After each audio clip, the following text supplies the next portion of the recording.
Hello friends, welcome to defence smart tracks. तो कुछ दिनों पहले हमने बात करी थी कि कैसे फिलहाल इंडिया एक डिसएडवांटेज की पोजीशन में है चाइना के कंपैरिजन में, specially air to air missile के केस में, क्योंकि चाइना द्वारा as a standard PL-15 missile को यूज़ किया जा रहा है अक्रॉस दी डिफरेंट प्लेटफॉर्म, जिसमें आपके J-16, J-15, J-10, J-20 और J-35 जैसे फाइटर प्लेटफॉर्म शामिल हैं। तो PL-15 के एक्सपोर्ट वर्जन की रेंज बताई जाती है 145 किलोमीटर्स, जो कि पाकिस्तान एयरफोर्स को दिए गए हैं, जो कि इनके J-10 से फिलहाल ऑपरेशनल है, पर फ्यूचर में इनके J-35 से भी ऑपरेशनल होंगे, जिसके स्पेशल वर्जन डेवलप किए गए हैं ताकि J-35 इनको अपने इंटरनल वेपन बेस से कैरी कर सके। बाकी JF-17 के साथ भी कहा जाता है कि ये PL-15 कैरी कर सकते हैं, पर उसके सबूत नहीं मिलते हैं। तो जब तक हम कोई भी JF-17 PL-15 को कैरी करता हुआ नहीं देख लेते, तब तक हम ये मानकर नहीं चलेंगे कि JF-17 इन मिसाइल्स को कैरी करते हैं। खैर, एक सीरियस थ्रेट यहाँ पर PL-15 के नाम पर एग्जिस्ट करता है, जो कि काफ़ी रियल है, और अगर हम ऑन पेपर जो स्पेसिफिकेशन दी गई हैं उनको रियल मानकर चलें तो हम एक डिसएडवांटेज की पोजीशन में हैं, जिसको हम कई बार डिस्कस कर चुके हैं। तो हम अभी अस्त्र मार्क 1 को as a standard BVR missile बनाने की तरफ आगे बढ़ रहे हैं, जिसके अंतर्गत पहले Su-30 MKI से ये मिसाइल इंटीग्रेट हो रखी है, फिर LC-13 से भी यहाँ पर इंटीग्रेशन हो गया है, और अब इनको MiG-29 और रफाल से भी इंटीग्रेट किया जाएगा। तो जो अस्त्र मार्क 1 है ये हमारी स्टैंडर्ड BVR मिसाइल होगी। तो ये एक काफ़ी डिसेंट मिसाइल है। इवन AMRAAM के जो C5 वर्जन्स एग्जिस्ट करते थे उनसे भी परफॉर्मेंस में कई मामले में बेहतर है, लेकिन जब हम मॉडर्न BVR मिसाइल के रेंजेस की बात करते हैं तो ये मिसाइल थोड़ी सी पीछे आ जाती है।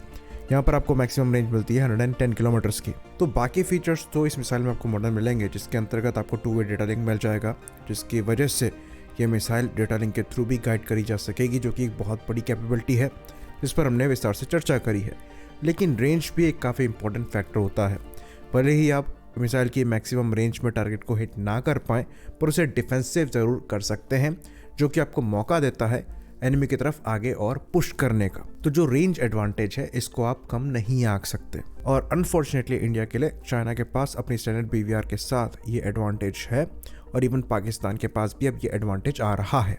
ओवरऑल अगर आप बात करेंगे तो रफाल अभी भी एक डोमिनेटिंग पोजीशन रखता है मीडिया और मिसाइल के साथ चाइना और पाकिस्तान दोनों पे, लेकिन वो उस प्लेटफॉर्म का अकेले का एडवांटेज है, अक्रॉस द प्लेटफॉर्म नहीं है। इवन जब हम बात अस्त्र मार्क 2 की भी करते हैं, जो कि ड्यूल पल्स वाली एक बियॉन्ड विजुअल रेंज की मिसाइल है, उसमें भी आपको जो रेंज एडवांटेज मिलता है या फिर रेंज एक्सटेंशन मिलता है वो बहुत ज़्यादा नहीं मिलता है अस्त्र मार्क 1 के कंपैरिजन में।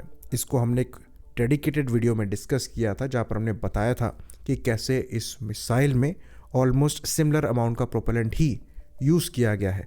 ड्यूल पल्स होने की वजह से यहाँ पर आपको एनर्जी में एक बूस्ट मिलता है, जिसकी वजह से रेंज एक्सटेंशन थोड़ा होगा, जो कि ANI की रिपोर्ट के हिसाब से 130 किलोमीटर्स का होगा। इवन जो नो एस्केप जोन है वो भी थोड़ा बढ़ेगा, लेकिन PL-15 फिर भी एक ज़्यादा रेंज का एडवांटेज रखेगी, और इस मिसाइल के अगेंस्ट में अगर हमको एडवांटेज की पोजीशन में आना है तो हमारा जो बेट है वो अस्त्र मार्क 3 या फिर SFDR मिसाइल होगी, और इसी मिसाइल को लेकर एक बहुत अच्छी न्यूज़ निकलकर सामने आ रही है।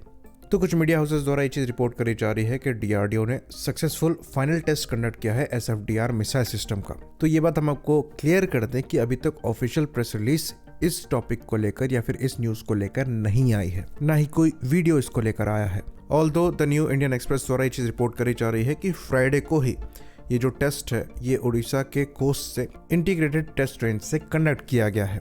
बेसिकली एक बूस्टर के साथ सरफेस से ये मिसाइल फायर करी गई होगी, जैसे कि पहले के इसके टेस्ट हुए हैं, और उसको यहाँ पर सक्सेसफुल बताया जा रहा है। ये बताया गया कि मिसाइल ने अपने इंटेंडेड ट्रेजेक्ट्री को पकड़ा है और मैक 3 की स्पीड भी अचीव करी है। साथ ही साथ जो एरियल टारगेट है उसको भी प्रिसाइजली डिस्ट्रॉय किया है। तो ये शोकेस करता है कि मिसाइल को जैसे परफॉर्म करना चाहिए ये वैसे परफॉर्म कर रही है। तो ये मिसाइल ओरिजिनली फाइटर प्लेटफॉर्म से ही फायर करी जाएगी, जिससे लग जाने के बाद ये आपको मैक्सिमम 390 किलोमीटर की रेंज देने में सक्षम होगी, वो भी 20 किलोमीटर के एल्टीट्यूड पर।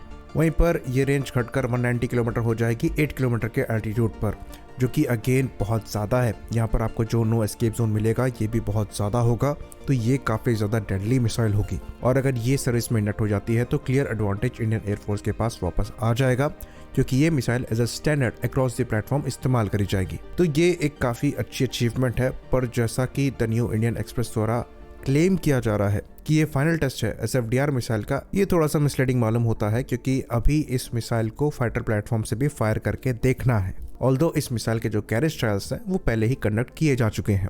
बाकी जिस तरीके की परफॉर्मेंस ट्रायल्स में निकलकर सामने आ रही है, ये शोकेस करता है कि यहाँ पर पोटेंशियल एग्जिस्ट करता है इस मिसाइल को as a surface to air missile में भी कन्वर्ट करने का, जहाँ पर आपको again extended range small form factor में मिल जाएगी। तो होपफुली इस मिसाइल के जितने भी डेवलपमेंटल ट्रायल्स हैं और यूज़र ट्रायल्स हैं वो अगले साल तक ख़त्म हो जाए और 2026 तक ये मिसाइल सर्विस में इंडक्ट होने लायक हो जाए, ताकि हम समय पर ये जो PL-15 का थ्रेट आ रहा है उसे काउंटर कर पाएँ।